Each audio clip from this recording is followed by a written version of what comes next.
And with us today, we're really excited and pleased to have with us. Well, he's no stranger to the arborist industry, Mr. Scott Prophett. Hey, Scott, welcome. Hey, welcome, Dwayne. Welcome. Thanks, Tony. No problem. Thanks for coming on. We appreciate it. We have no real set format here because Dwayne and I can only be so organized. So Yeah, yeah. I expected nothing less than that. Well, I find it's way more fun because then I'm not inhibited by any type of rules, and the podcast can be just like my hair, wild and crazy, which is always good. So yeah, it's good talking with you. Thanks for coming on. I don't know how much history Dwayne gave you. Just good. Like we realized that this project started as kind of like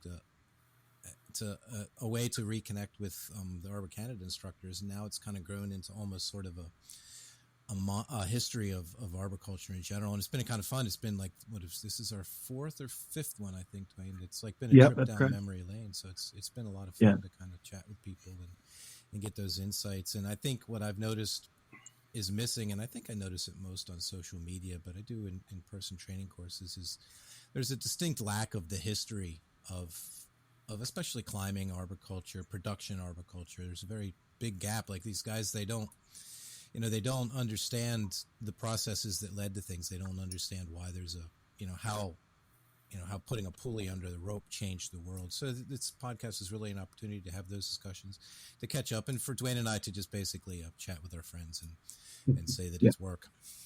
Yeah, that's what it boils down to. Yeah. And then it's really fun that people are willing to do it. I reached out and talked to Rip in a while, but he was like, absolutely love to do it. So he's our next interview is going to be with Rip. And so, as we talk to people and people make suggestions, and Scott, we'd like to hear who you think would be a good contributor. It is, yeah, like Tony said, evolved.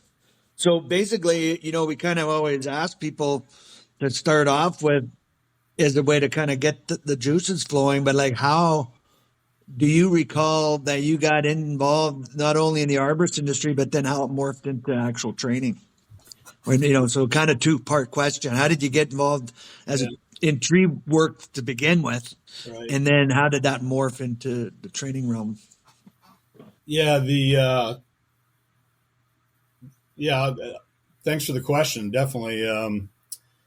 I got into the tree business as a 16-year-old. One of my best friends, Steve Lewitt, had an older brother, John Lewitt, and John Lewitt owned a tree company in Fairfax, Virginia called JL Tree Service, which is still in business today. And so we needed money for gas and illegal things back in the 70s, and so we would after school we would split firewood, that sort of thing. On weekends we would drag brush. Summer breaks out of high school, we were brush draggers and mainly running chippers, and it was a different time back then. Climbers climbed, they got down, they sat on the log, they smoked a Camel and drank beer while us younger guys dragged all the brush and raked and chipped and cleaned up. But I'm glad to see those days are gone. That's how I got started. I tried my hand at in the early 80s. I tried my hand at my own business. When you're early 20s, I thought I knew everything. I was smarter than everyone else, and it only took me about 4 years to realize I was an idiot, and ran that business. Ran it down till I had $86 left in the bank account, and I still have that check to clear out that account to remind me of how stupid I was. But luckily for me, being in the industry, a good friend of mine was owned Living Tree Service, and I shut my business down, and the next day I was working for him, and climber, crew leader, sales, whatever, small mom and pop. I don't know if this is getting too detailed, but that company sold to a company called The Care of Trees, I think around 1989. I stayed there till 1999. I moved down to Atlanta, Georgia area to be vice president of Arbor Guard, which is now a Davy company, which coincidentally I worked for the Care of Trees, which is now a Davy company. It might be you then. And, yeah. And I also owned a tree company with my partner, Jim. It was called North American Tree Service, which is now a Davy company. So I own stock in the Care of Trees, which means I own stock in Davy. And I work for Bartlett. So that's really kind of a poetic in its own right. And seems like every company I've worked for is now a Davy company. So I'm one of those competitors that wants them to do well. So I want them to be successful. I want my company to be successful. But yeah, that's how I got into the tree business. And it's it's been a long ride, 40 something years now. So no major regrets anyway.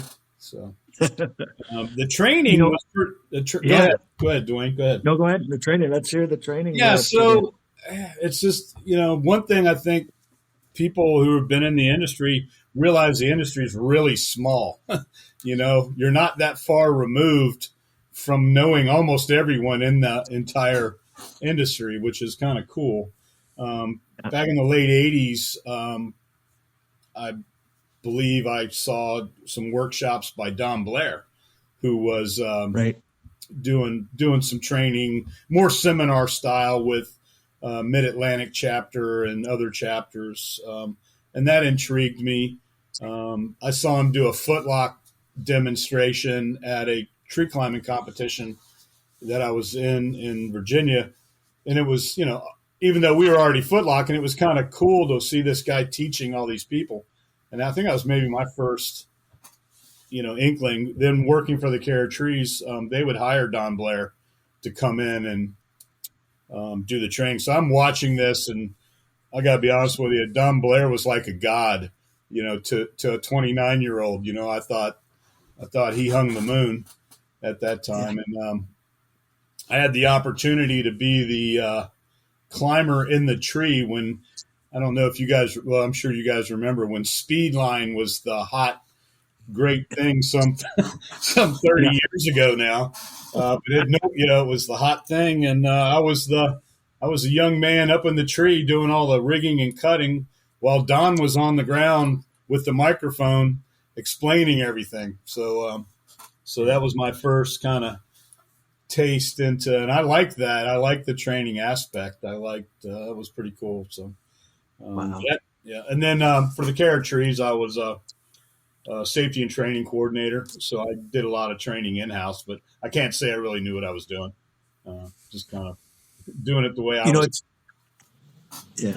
It's interesting you mentioned Don Blair because he came up in I think it was Norm. We did an interview with Norm Hall, and I believe he mentioned the same thing. And, and even myself, the very first training, and it was a seminar style that I ever officially received as an arborist was a Don Blair workshop. It was called Arboriculture of the 90s. I even got a certificate for it. Yeah. I used to love listening to Don talk about the Uke man and the Oak man, the difference between the two. So, and Norm Hall, he and I were pretty good friends. I think Norm was also he probably was on that Speedline training session with Norm, and I go back that far. I think it was, I'm pretty sure it was 1996, I think, Salt Lake City. And, Arbor Master had the stage at the trade show, and I was hanging around, and somehow I got recruited to help pack some bags, or I offered to help them pack up or something. And it was fun because I watched a bunch of Job Corps kids come up and get Rip's autograph. So while I was packing the bags, so I'm like, got groupies, but so still working for the Care of Trees, we would hire Arbor Master to help us, which turned into a relationship with Arbor Master, and through the '90s, I would sell jobs for them. I'd sell help them set up open enrollment courses, or did that for a number of years, and hired them, all that kind of stuff. I was pretty much a bag boy, carrying Ken and Rip's bags. I think everyone on this call probably had that at one time or another. I don't think I ever. I can guarantee you, I never was paid. Never once got paid. I remember picking Rip up at I think it was Dulles International Airport at midnight, and driving all night down to North Carolina. We stayed in Toby Sherrill's empty house because he was on vacation. We slept for about 1 hour and got up, and then went and did a Sherrill Arbor Master seminar. And right, so I worked really hard to be helpful to Arbor Master. Though it cost me a lot of money, but I learned a lot too. It was pretty awesome. And that in these discussions we've been having, that's a recurring theme. Like, and I think we're talking a couple times, like people ask me, like, how, like, what was my path into the training world? And it's like, it's pretty simple. I pretty much just kept showing up until they gave me a job. Yeah. And it wasn't a paid job. It was like, well, if you're going to show up, you might as well do something. And then you end up as the crash test dummy in the tree. And then before you know it, somebody else steps up, and you're not the crash test dummy. You're the guy on the ground doing the talking. And it was really that basic. It's like people were like, no way. I'm like, yeah, no, that's like, you just showed up until they gave you a job, and it worked out well. I thought it was a nice plan of succession.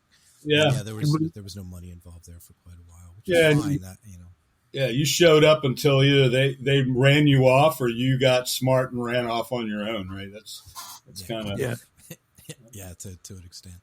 It was a type of apprenticeship, to be sure. I would say, it had it definitely served a purpose and a function for quite a long time, but it also had its limitations, and I think we experienced those as well. But it was the way it was. No, it was a great. I mean, quite honest. Don Blair was kind of Don Blair was managing Don Blair, and Arbor Master was something much bigger, and that was cool. I think a lot of credit needs to go to Ken and Rip, and, because I think a lot of us got an opportunity to be trainers, or, even if we were carrying the bags, I mean, we got to do something that was really cool. Nothing I loved more than helping other people succeed. It was nothing more fun than teaching somebody who wanted to learn something about climbing, rigging, chainsaw, felling, crane, whatever. That was, and if I hadn't have met Rip, I probably wouldn't have gone that route of, of training that I did. So pretty, they need a lot. Well, they deserve a lot of credit. Yeah, I agree. I 100% agree. And I think, and Tim Hard, it fits into that mold as well. And I think even Steve Wood, who, was instrumental in them getting connected with Husqvarna, I think those four people were a real catalyst for conceiving an idea, that even goes back to has some roots in the game of logging model. Yep. But, one thing I think we'd be remiss in not talking about with you, Scott, is Tony talked about it the other day, that it's basically a household word in the arborist industry. And even if it isn't one, it's called one. And we're talking about the Porter Wrap here. And Norm talked a bit about it, but he said Scotty could have a lot more input on that whole concept, because I know that you and him were part of that whole idea, and I think people would like to hear about that. And, we're tickled that we're able to, the whole story of that, I don't know if it's ever been documented or recorded or, in your words as one of the primary inventors of it. So maybe you want to take us down memory lane of the idea, conception, and the Porter Wrap story. Yeah, well, yeah, I'm kind of the the buck stops here guy with a porter wrap story. So anything Yep. anything you hear from anyone other than me is probably fueled by one too many beers. Their memory's been tainted too much. But Yep. I would be remiss if I didn't. The first time I met Tony, I believe, was in Arbor Games competition in 1998 or 99. And I'm not bragging, Tony, but I believe I won that competition. Yes, you And did. but there was I had to move my family to Georgia, my 3 kids and wife and all my household, and you were kind enough to take over and compete in my place. If I remember correctly, a young man that used to live with me, Sean Gear, ended up winning it that year, though. Right? Yeah. Sean won. I think Dan was in there. Yeah, we were talking about. Yeah, it would have been because I did an Arbor Master training in Reston, Virginia. Yep. One. It would have been one I set up. Yeah, 97, 98, I think. Yep. Probably 98. And then we did a competition. It was Virginia Beach, if I remember correctly. Yep. And that was 98. And then the North American Finals would have been 1999 at Stevens Point, Wisconsin. But the first time I think I officially met you, I think I'd seen you around at climbing competitions and stuff because I started like being a groupie at climbing competitions like probably 97, right as I was finishing up college. And but anyway, yeah, that was the first formal, and yeah, you actually won. But for the records, we'll say just barely, but it was probably by a significant amount. Yeah, I probably cheated. That's how it happened. Yeah, probably something like that. You actually won fair and square. I just stole it from you. Yeah, I just stole it from you. Yeah, but I didn't remember the reason why. But yeah, and then I ended up going to Stevens Point, and that's where I met Peter. I met Dan Krause, Sean. I mean, just a long line of people, and that was really when I think I sort of made the radar for Ken and Rip. When it wasn't just some kind of groupie guy. Like I earned the privilege to carry their bags because they recognized my face. And it was a ton of fun. I love that motto. Norm Hall was the head judge for the work climb. So, for the first time in my life, I'm really being looked at by somebody outside of my circle, basically meaning outside of my brother and my father, and being judged on my climbing point from that. And just the chainsaw and everything. It was just a great way to learn and a great introduction into the industry. And I hadn't you can only connect the dots going backwards, but looking at that now, like what a life-changing experience that was, meeting those people and the trajectory that it put my career on, and just such an innocent thing. I can remember, I think you must have called me because we weren't emailing and shit back then. You probably, and I'm like, yeah, sure, I'll go. I'm like, and then at that point too, it's, like, I don't remember if my brother paid me or because I don't remember really, to tell you the truth. It must have cost me some money to do, but it was a good litmus test. And I have one of the seminal events in my arboricultural career was that getting that Arbor Master course, just learned a ton there, then going to meeting everybody through it, and then just going into which of course, our relationship then spurned into, many things through ITCC and then the training world as well. Yeah. Yeah, so I didn't want to leave that little thing out. Yeah, right. It's weird. Like I said, we're not that far removed from knowing everybody, and then there's so many different stories within our lives, travel that intertwine, go out for a while, come back in.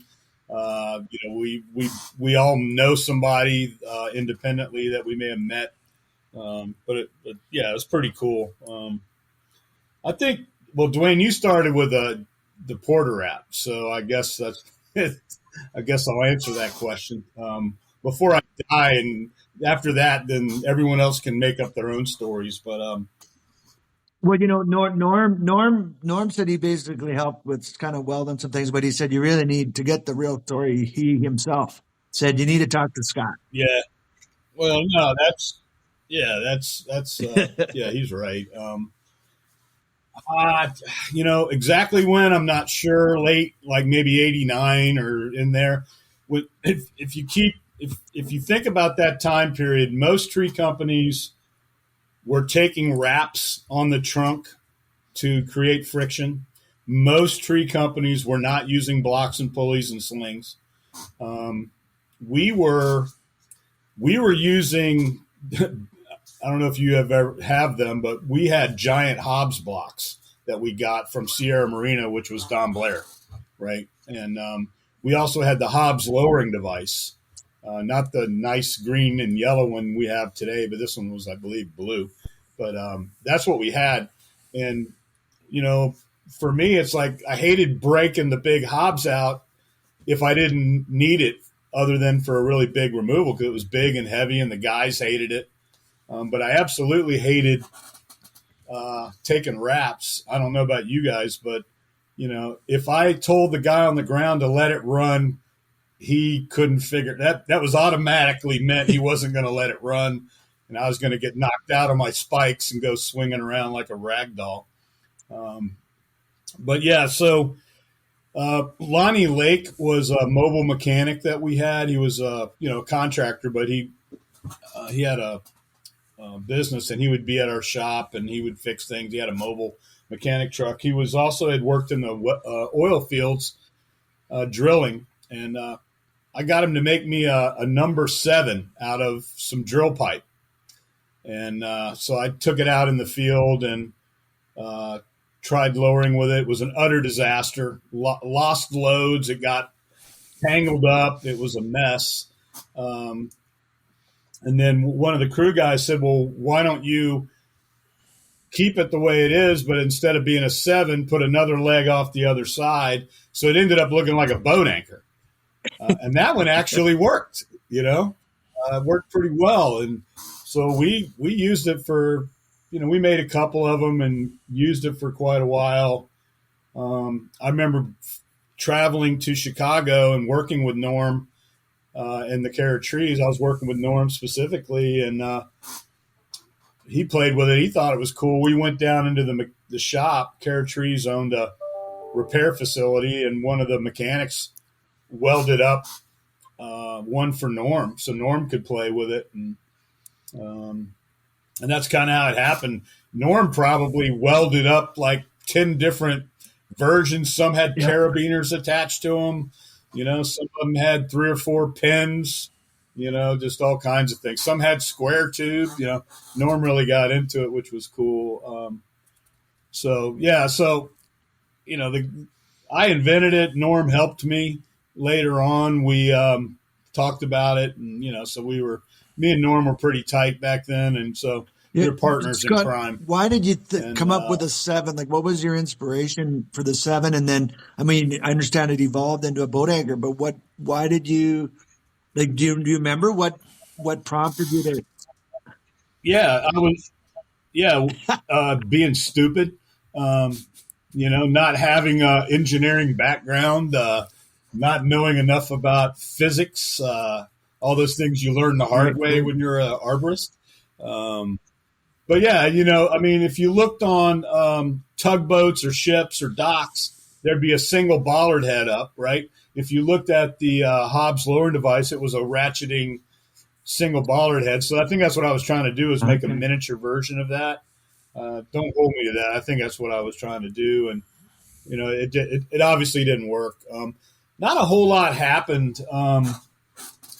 We just kind of kept it local. I think Norm was making some, and for the crews in Chicago, we were making some for our crews where I was in the Washington, D.C. area at the time. And other things kind of morphed out of that, which was kind of cool. We were mounting bollard heads that bolted right to the side of our High Ranger bucket trucks and, things like that, which was really cool. We didn't go commercial. It was just, we were just using it to help ourselves and help our crews out. We weren't thinking to, go to business with it. And I fell in 1993 and broke my back, and I was, laying in a hospital bed at home. I had a 2-piece Ninja Turtle suit wearing. And anyway, during my recovery, Norm came to town, and we drove down. I'd hooked up with Charlotte Rigging, which was Ron Denise down, and was communicating with Ron Denise. Maybe we had sent him one or something. But anyway, we went down and showed it to Ron, and Ron said, "Wow, this is cool. I can make them. I'll pay you guys money and all this all this stuff." So he made them, and those were the original boat anchors. So there's still some of those out there. They worked really well if you knew what you were doing. You also ran the risk of killing yourself using it too. So typical tree guy, right? And then I remember my first conversation ever with Toby Sherrill was in 1994. Toby was making a knockoff version, kind of a chrome plated boat anchor, and I remember calling him up, telling him he better stop. I don't know if I said I was going to kick his ass or sick a lawyer on him, but it was something to that effect. And no, it was actually, he was pretty gracious, and once we got to talk, he quit making them. So yeah, that's how it got to that. It got to that point. Now Charlotte Rigging sold to Wall Rope, and the minute that happened, somehow it was left out in their deal that, oh, by the way, we're paying royalties to this Scott guy for for Porter Wraps. So eventually got with Wall, and water was under the bridge, and I told him to quit making them, and that was kind of the end of it. And I want to say mid 90s, 95, maybe I can't remember, 96.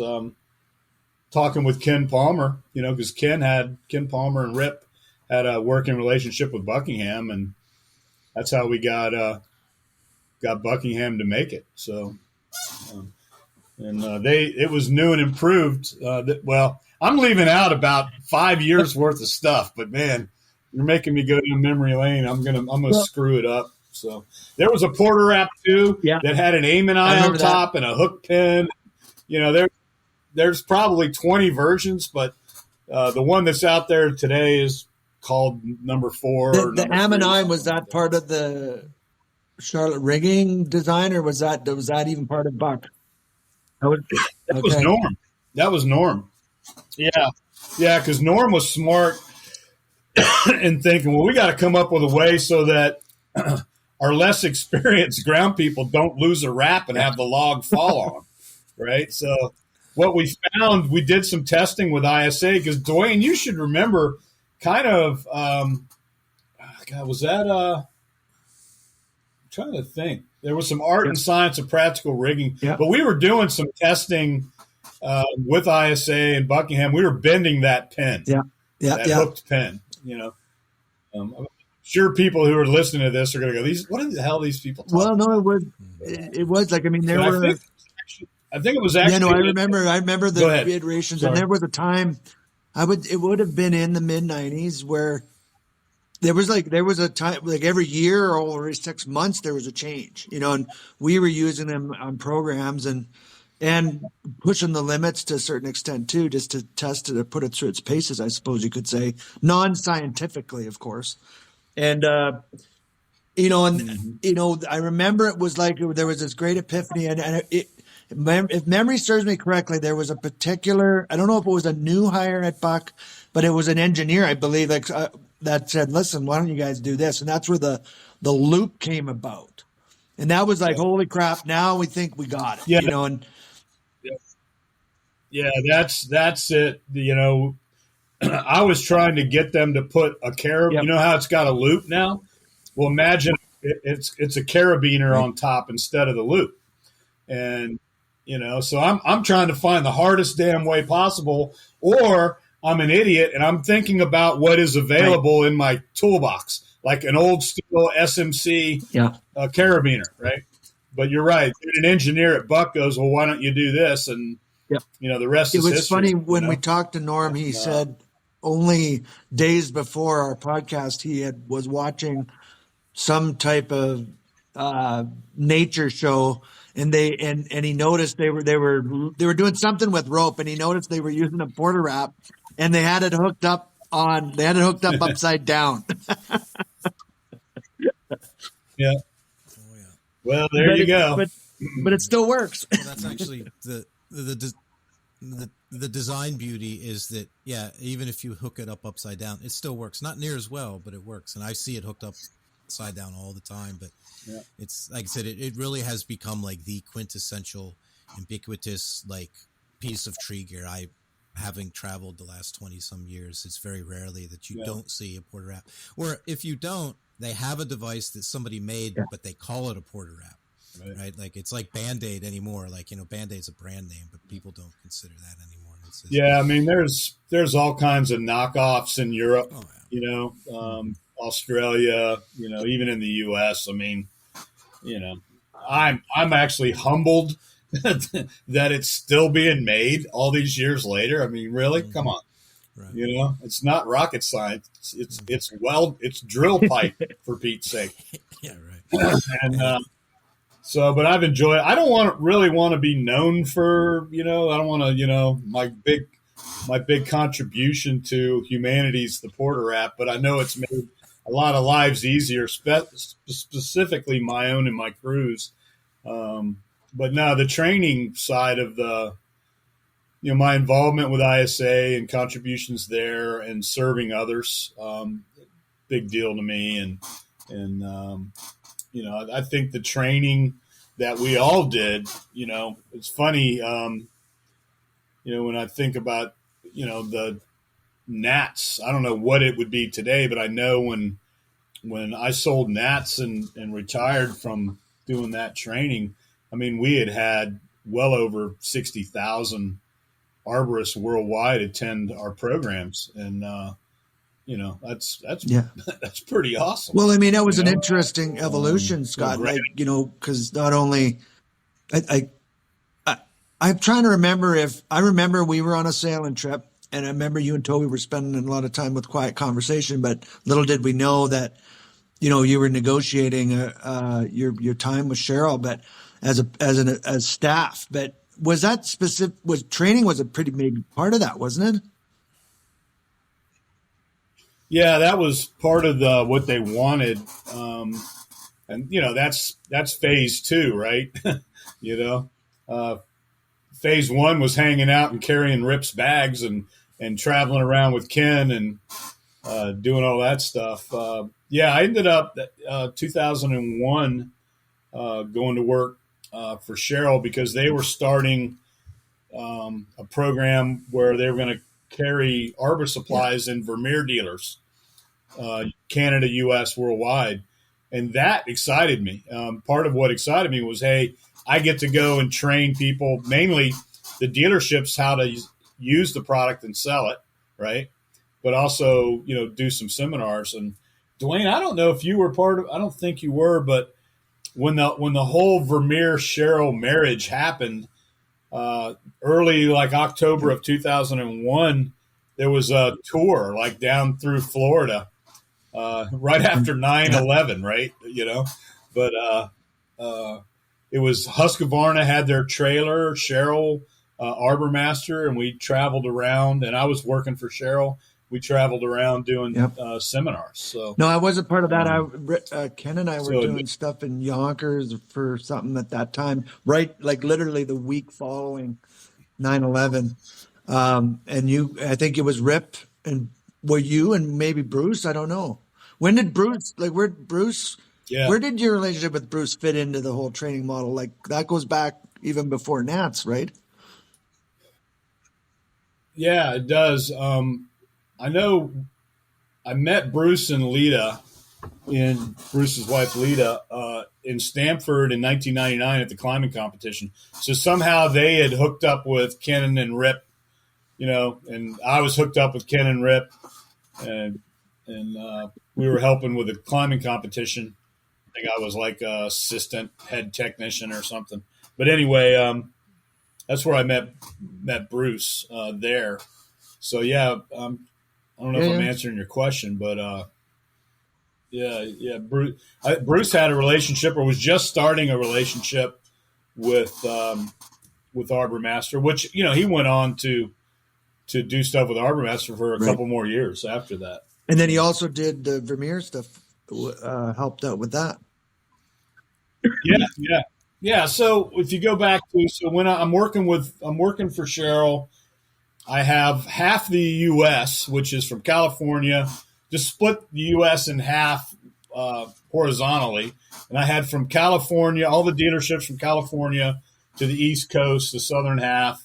It was like 30 something dealers and, traveling around. And part of what we would do is a dealer would set up a seminar to be held at their facility, and we would do product training and seminars on how to use all this really cool, fancy gear, right? And so that was really cool. One thing I would do at those seminars that I'd do as many as 70 a year. What we would do is we would promote Arbor Master. I had Arbor Master flyers, trying to set up open and sell open enrollment for them. So I'd never really thought I was going to go into full blown training business. I just helping my friends out. I work for. I'm curious, Scott, in out. that time frame, what your observations are on the whole evolution of gear and equipment, literally from the days, you think back to like the Porter app was the, in the garage conceived idea for your own company that's exploded into what it has, or I don't know, maybe not even exploded, just slowly burned into what it is, but it is. And now there's just so many things. Like, where do you, being so close to Cheryl during that time period, like, did you notice when there was a critical mass shift in all the new stuff? Like, and is it still continuing at the magnitude, or where are we in that evolution, would you say? Because you've got a lot of experience there. Yeah, it was. Yeah. I mean, it was, if you were to, in my humble opinion, if you were to make it like a bell curve, we haven't hit the top yet, right? I don't think we'll ever hit the top of the bell curve. But for me, it was probably the bottom third is where I felt we were. I can remember when the Blake's hitch came out. Oh my God, there were articles in the TC. There were articles in NAA magazines, and on how to tie it, and there were people teaching it in seminars. I mean, that's how today people laugh about the Blake's hitch, but it was revolutionary. I remember when we got a rope that wasn't white. It was unbelievable. I think there was a company called Amco Ropes. They made a rope called Monkey Line, and it kind of had some orange and green in it. It was like, wow. And, obviously New England had their high vis line, but, then Samson came out with the true blue. Yeah. If you remember that 12 strand. Oh, everybody had to have that. It was blue. Yeah. I remember being at ISA show in Bismarck, North Dakota. And Carl Krumerling had spools of New England High V. And I had to have it. I had to take it home. That was my first, because it was color, like you said, it was fascinating. Yeah. And there was a time, if you showed up at least when I was a young arborist, if you showed up on the job site with anything of pink, chartreuse, blue, yellow, they'd laugh you right off the job site. Now it's like the funkier the colors, the better, I mean, I've got rope in my garage that looks like a pile of vomit. I mean, there's so many different colors in it, And how do you feel, Scott, where that's all crazy. Gone? Like this is, getting back to a little bit of what Tony talked about, is there, well, I guess two question part. I'm curious, how important is the history and a bit of a knowledge of that for, people growing up in this industry, and then, is there safety issues or benefits to being connected to the past and where we've come from? Well, I think it's good that we remember and document the past, but I think, I have kids that are late 20s to mid 30s, right? And I don't know that they care, but there are going to be some people who care. So it'd be good that the histories, they may want to know more, right? And you were making a comment earlier, but it seems like a lot of the people I work with today, they can get information so fast, right?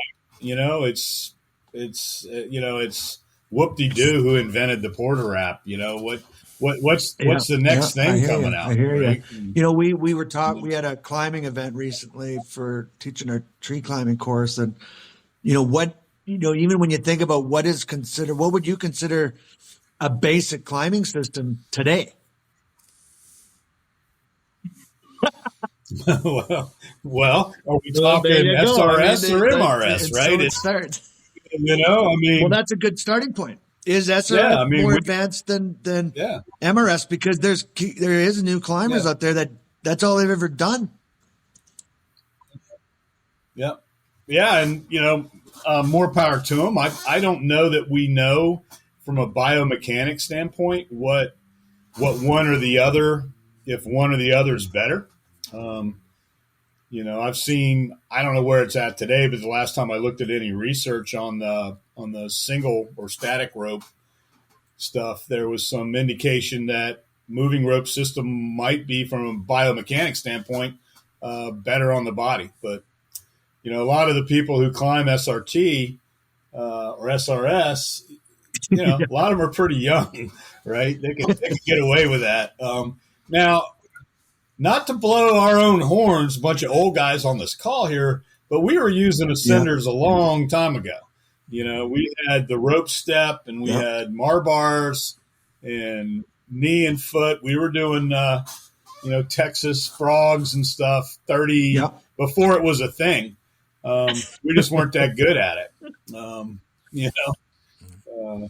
and we never used it. I think there was one guy out of Salt Lake that I knew that actually used like Gree as a climbing hitch, but that was cutting edge, man. That was like, wow, that guy's either an idiot or a genius. We don't know which. Yeah, I remember one a climber that climbed on the Petzl shunt as his hitch, and it was like, wow, what the heck? What a mind blowing concept. I think there's been so much change, and I think, and thinking back and, Dwayne's question on the history, I think, when you look, like, I was fortunate enough, like, I grew up with tree work, so I probably learned to climb a tree on a taunt line hitch and 3-strand as a teenager, but not as a professional. So I knew what it was. But then when I decided to be a professional, it was right on that cusp of, like, the taunt line was kind of going out, the Blake's hits were just coming in, and then we put a pulley underneath it. Then we used a split tail system. But at that point, every advancement was solving a problem for us, right? Like, and it reminded me, and it brought it to attention talking with Norm, was like, the taunt line hitch was great on 3-strand rope, but it really sucked when you got into the nylon based and the ones with more anything other than 3-strand. And then now we need to use a Blake's hitch because it doesn't roll. Yeah. And now we had a knot that didn't roll. So now you can put a pulley underneath it, and everything we did solved the problem. So to this day, when I look at something new, I'm like, is it solving a problem for me? Is it answering a question, or is it suiting a need? And sometimes the answer is absolutely yes. And other times look at it and go, no, that's just a horse of a different color. Yeah. Somebody's grabbed the wheel and they've painted it blue instead of yellow, and now they're rolling it down the road, which is fine.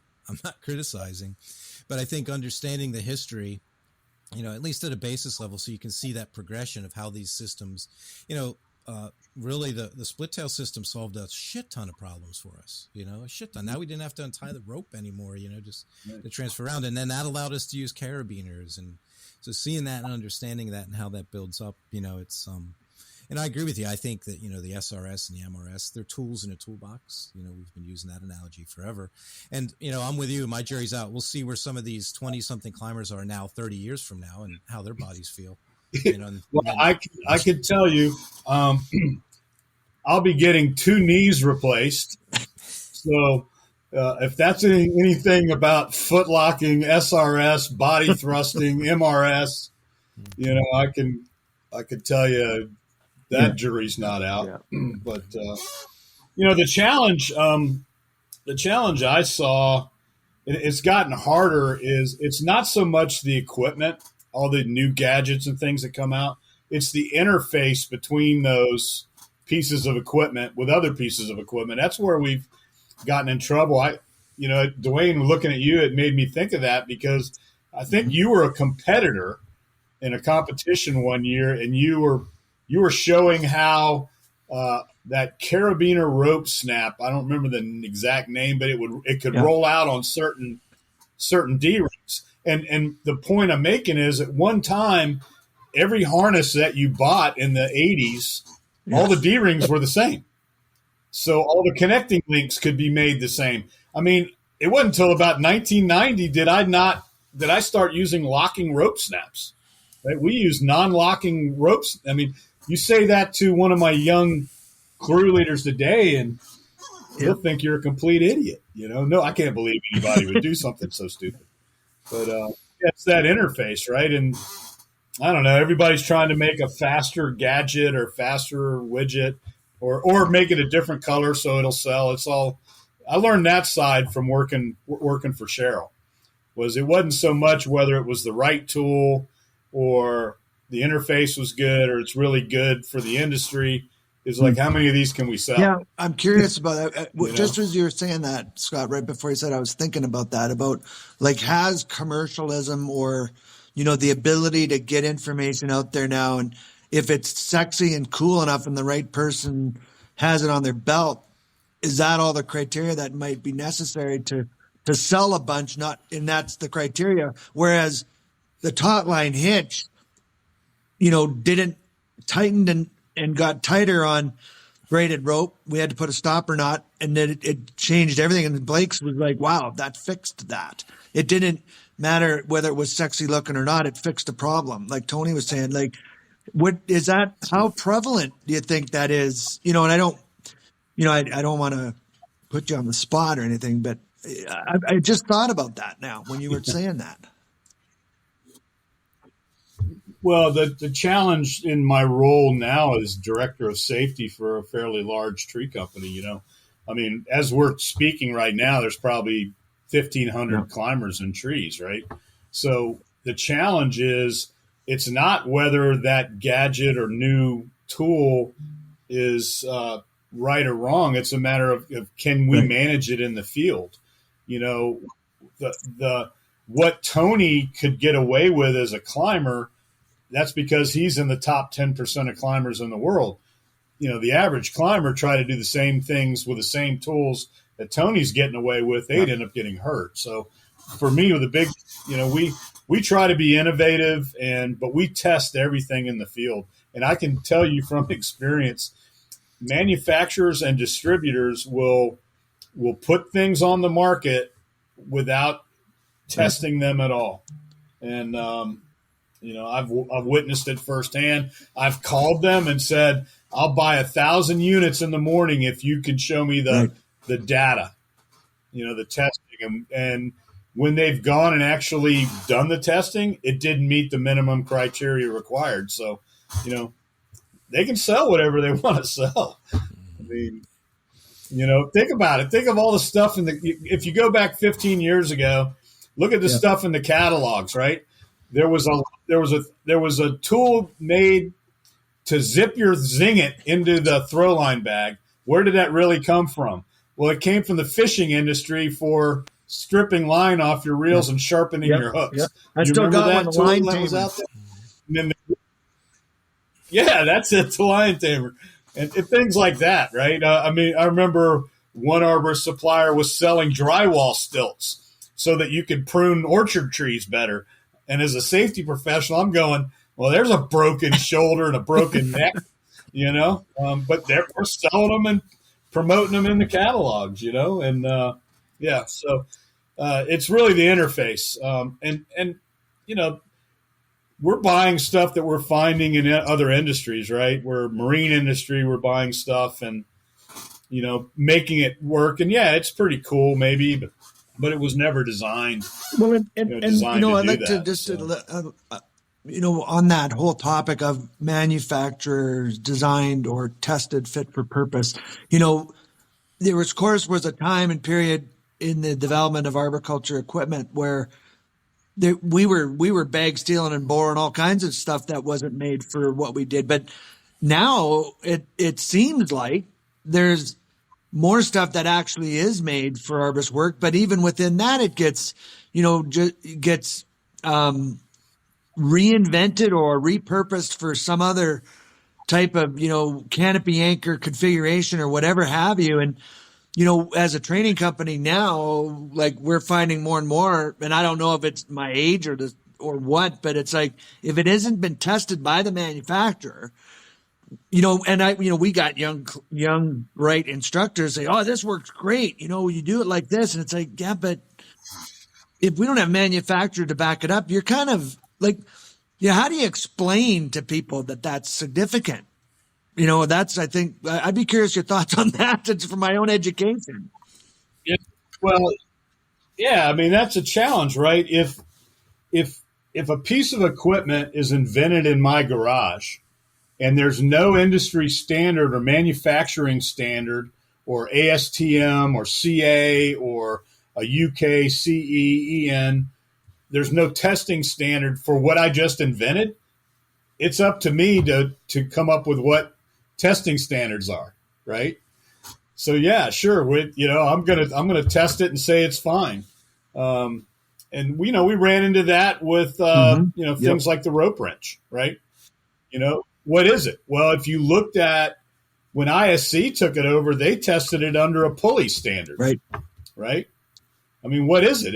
There's no existing category. It's not a connecting link. It's not a fall protection harness. It's not a work positioning lanyard. It's not, all those things. So that's a real challenge. And then, there is equipment that has been tested, and keep in mind too, right? There was a time nobody used carabiners, right? Nobody used carabiners in tree climbing unless you went to Australia or England. And Tony, you had mentioned split tail kind of changed the world. It did, but we were way behind the times in the U.S. I mean, they'd been climbing on a prusik split tail in England and Australia for decades and decades and decades. And, the story I was told, it was because rope was so expensive. They didn't want to burn up a 150-foot rope, so they would use a old beat up piece of rope. That was where the old rope you could have. Yeah, exactly. I think when it comes to your question, Dwayne, I think there's some misunderstanding. Like when you have a new piece of gear or a technique, there's a difference between, doing something in your garage with your buddies and checking out in your backyard and sharing it with your friends and saying, hey, check this out. And then you take it to the next level and then you share it to people that maybe you don't know that well. And then when it gets out into the wider world where you don't control it, manufacturing standards, whether you make them yourself, as Scott said, or they're tested to a standard, it becomes a baseline so that someone like me that, or any of the three of us has a good deal of experience in the industry, but now we can look at it and say, okay, this is how it's supposed to be set up. This is how it's supposed to function. And without that baseline, you can't gauge anything on it, right? It becomes, and it's not that you have to teach or do things to the lowest common denominator, but like Scott can't say, well, this crew can do this technique, but this crew can do these 5 techniques, because that's never going to work. That's no way to lead. And that's you can't run it that way. And those the instruction manual, the manufacturer's recommendations become that baseline, right? Without those, there is no baseline. It's just a hunk of metal or a couple pieces of rope slapped together. And you call it the super duper peanut butter and jelly knot because sometimes it's slippery, sometimes it's sticky. And then there you go down the road. And that's great if you're in your garage with your buddy, playing around in your backyard. That's not so great when you're out in the job site and somebody's life is well, and it's interesting because I think now I don't see as much garage inventions. It's more manufacturers, rings, beaners, whatever devices, stitch tools that are reconfigured and put together in a manner of which they weren't, no one thought of. And then it's like, wow, this actually works. And then it catches some momentum. And now it's like, okay, go to the manufacturer and say, hey, what do you think about this? I said, well, we haven't tested it. And it's an assembly of components that are being used for a purpose for which individually they weren't exactly ever designed for. Yeah, that's that interface, right? That interface. That's what got me thinking about it, and we still default to the same thing, The manufacturer says that, and it's interesting. I don't know if you guys experienced this or you did, Scott, as well. In manufacturers, they don't say it's not approved or disapproved. They just say it's not tested. Right. So what is that? What does that Yeah, and statement they can mean? get Like, away what with is that, the right? purpose of that stand? Like, what do you think? Like, why would you say that? Like, to Well, avoid to avoid saying no and to avoid saying yes, I I guess. don't know. Yeah, I don't know that I've seen that, but I can tell you that being an arborist supplier and a manufacturer, your liability insurance is pretty cheap, right? So that's there's not a lot riding on that unless you make a product that has a Hmm. Makes design sense. fault and it fails, and you're hurting people. Like I remember there was some inferior aluminum rings back in the day that were failing, right? That sort of thing. The other thing too is I think people are getting a little smarter now too. You might invent something in your garage, Dwayne, but what I see happening now is they're taking that to like Rock Exotica or CMI or Buckingham or ISC or DMM. You know, instead of not too many people are trying to make Right. things Right. out of their own garage and sell them anymore. But Well, I, Scott, they're going that route. one thing I wanted to get to a little bit on, and that this whole human forest concept. How would you say we'll switch gears, I guess, a little bit, if you guys will indulge me? How do you feel being an arborist and working with trees and tree people? Like, how has that benefited you or impacted your life? Kind of a bit more on the philosophical side of things. Where would you? I'm curious what you would say about that. Yeah, yeah. No, I mean to go from a pot smoking, beer drinking kid in the 1970s, to a totally sober, director of safety for a large tree care company. You know, it, it's and the other thing about the industry, if you make an effort to get involved outside of your own company and get involved at your chapter level and then move on, it's kind of, for me, my career has been a bit like a series of bus stops, right? I'm at a bus stop, and then me and Tony and Dwayne are standing at a bus stop, and then we all get on the same bus for a while, and the bus stops. Dwayne gets off. Me and Tony go on for a while. Bus stops. I get off. Tony drives off into the sunset. But when I get off the bus, I meet someone else at a different bus stop, and it's just the connections are uh, amazing. I really didn't ever think I would amount to much when I was 18 years old. I figured I'd be doing construction work or something, and but if it wasn't for the people I met, I mean, from my first job, meeting John Hendrickson at the Care of Trees, that was pivotal. The other thing too, there were a few people like Craig Hall and probably Norm to some extent. I mean, they mentored me a bit, so yeah, that would be the other thing I found important for Right. old trees to mentor and create opportunities for young trees. And that was something I believed in when I was with Nats, is creating opportunities for other people to be involved. I didn't have to be the rock star. I was happy to let other people be the Mhm. rock stars. I think it's turned that way. Yeah, I don't no, know if I very, answered your yeah. question or I not, mean, but there isn't a right answer, obviously. I yeah, really appreciate that. And it resonates very much with me, Scott. Like, our relationship and our connection going back to working together. And, I remember that call saying, "Are you going to come do some stuff in the US?" And, you've always been, the serve, share, support model you've never wavered from that. And, not seeking the limelight and just genuinely, almost an altruistic view.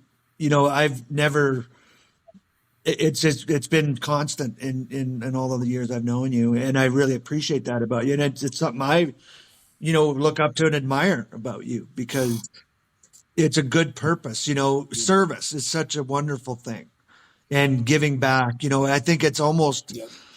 you're not. It's part of successful living, I guess. It's part of being an old growth. A forest.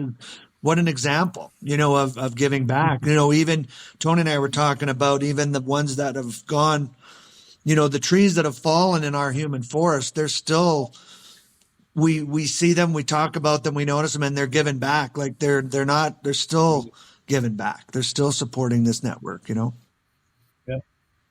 Yeah. Yeah. I mean, when you think about like Peter Donzelli, Stanley Yep. Longstaff, Bruce Smith, right?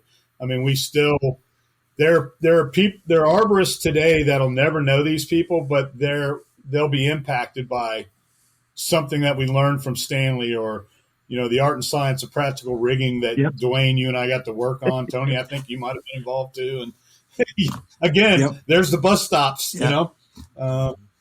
So yeah, I appreciate you saying all that, Dwayne. I can tell you that the older I get, the grumpier I've gotten. So maybe some of that serve, share, and support, I fall off at times. My job has a lot more going on than I would have. At my age, it'd be nice to slow down a little bit. I also at times with our industry as a whole.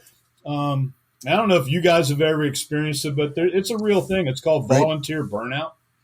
And, I think about, serving on the ITCC from like 95 to, 2012, and being on the board of ISA for 6 years and helping chapters and just, going, helping urban forestry councils and just going. And, just kind of get to that point of, just burned out. And it's not that I'm a real grumpy guy. It's just, I'm fried, I had to step away, it was important for me to kind of step out of the limelight and do what I could do to help people from behind the curtain. I agree. So I agree. anyway. Yeah. And maybe it's something we all learn with age, or hopefully learn sooner than later. But, I 100% did the same thing. I remember one time there was 38 days a year I was given to volunteerism, which I loved, but you can have too much of a good thing.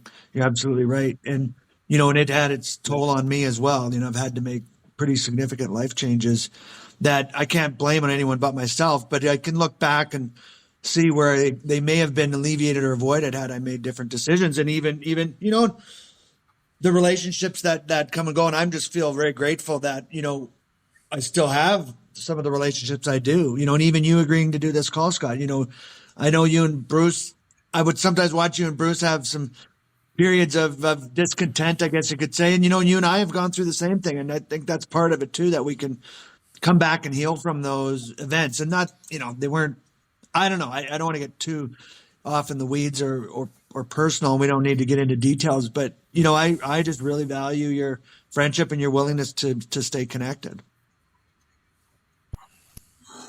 Yeah, I mean, for now, I'm looking forward to retirement. I don't know, I don't know if anybody will ever see me again unless you drive down my driveway. Fair enough. But before I forget it, I think one of the first maybe 15 years ago, Dwayne, one of our first trainer intensive we did, there was a comment that always stuck with me that you had put in our workbook material, and it was the definition of greed. Do you remember that? Greed was having a gift and not sharing it, meaning that you have. I've got a gift wrapped up in this box, which might be my knowledge, my skill. It might be my ability to communicate. It might be I could teach a younger person how to do something. That's my gift wrapped up in this box, right? And not sharing that. That's the true thing about greed. So I encourage people to get out of themselves and not what's in it for me, but what can you do to make someone else's life better? I can tell you, man, it's way more rewarding. It doesn't pay much, but it's way more rewarding in a different way. Well, Well, I think, if you use Dwayne's analogy of the human forest and, as a young tree coming up, you need different things. And I think when I got involved with, Arbor Master and met Scott and then volunteered at the ITCC, I look back now and I see that I was searching for a community. I needed a tribe. I needed that group, and that served me, and it still serves me to this day.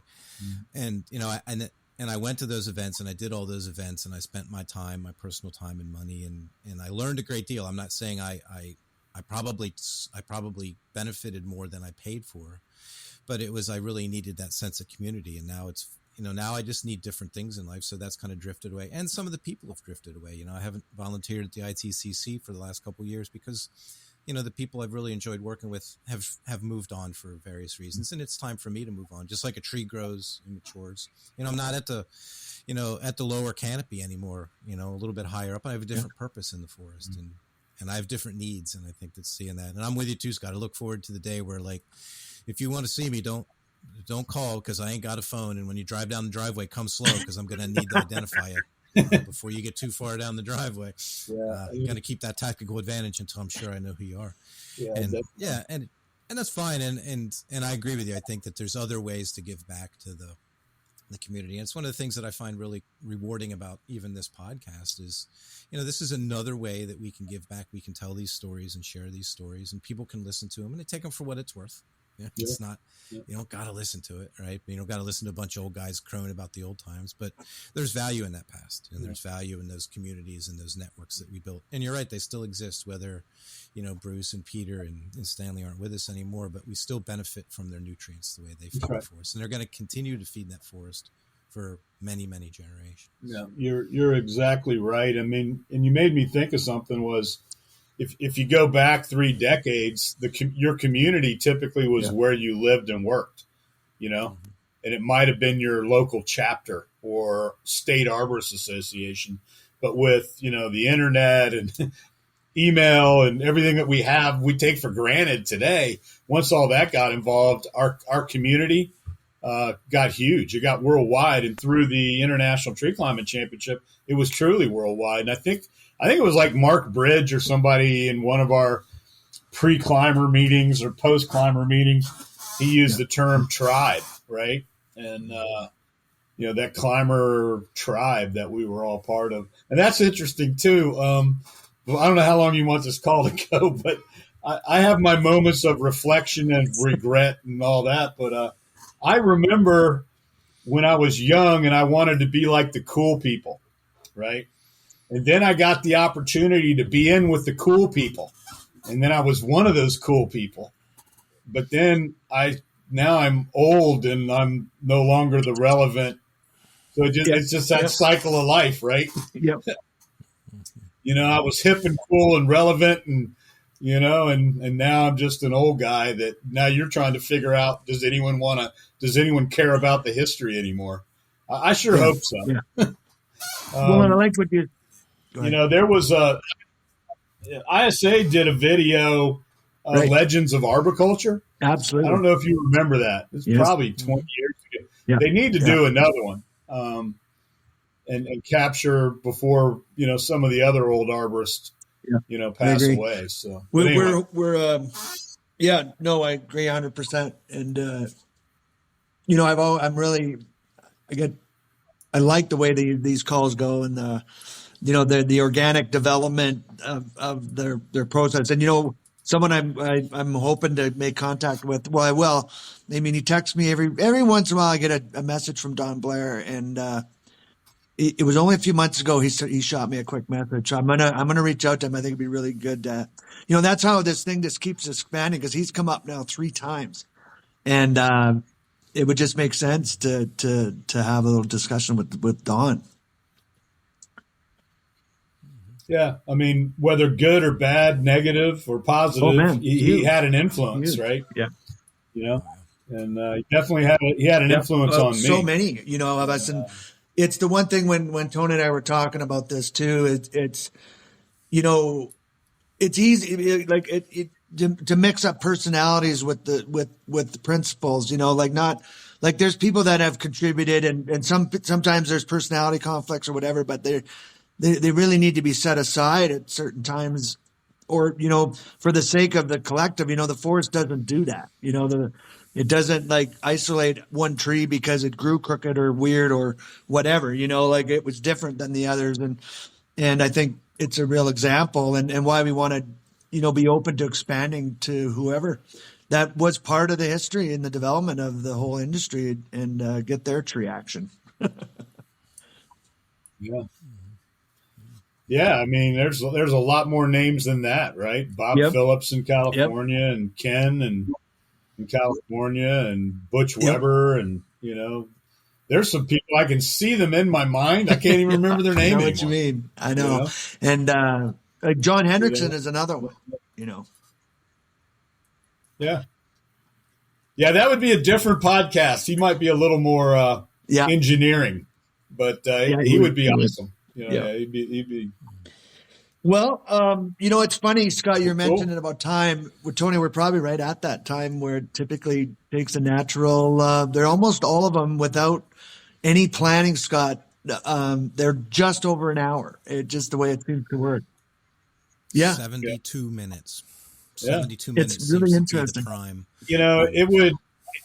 It would probably take 4 more podcasts if you really wanted the 45 years of history, because we didn't even talk about gnats. We didn't talk about Cheryl. We didn't talk about ITCC. We didn't talk about the board. We didn't talk about ISA. We didn't talk about instructors. And oh my Lord, thank God it's over. Well, well, we prefer to look at these. It's more like a pruning job than a removal, because once you do a removal, there's no return on that. But you can prune it a number of times. Well, I mean, we're all on the 3 of us are just at this bus stop right now. I'm getting ready to hang up, so I pray your bus doesn't crash till the next time we meet.